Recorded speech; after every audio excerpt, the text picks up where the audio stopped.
Jojmë të një afer tjetër, sterilizim. 5 vite hetim, bilanci, rreth 100 milion euro dëm ekonomik, disa prestanome, 3 vite burg, ndërsa parat sërish të zhdukura. Edhe këtu skenari përsëritet me një përpikmëri thuajse matematikore. Parat zhduken, ndërsa spaku heton. Pyetja është tjetër rasti apo një model tashmë.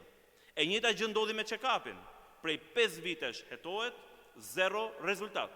Komisioni hetimor i drejtuar nga Partia Demokratike faktoi edhe skemën e faturave fiktive, por spaku sërish nuk heton. Provat pra në fakt nuk mungojnë. Çfarë mungon, të nderuar qytetar, është rezultati. Ndërsa shqiptarët vdesin dyert e spitaleve, e ku aty në fakt është kthyer onkologjiku si një simbol i një kampi për qëndrimin në luftë, ne duhet ndalemi për të folur jo vetëm për plagën dhe gryerjen që i ka ndodhur buxhetit shtetit për drejtësinë, por edhe për një plagë tjetër që ka gryer ekonominë e vendit përmes grabitjes së pronave publike dhe tokës bujqësore.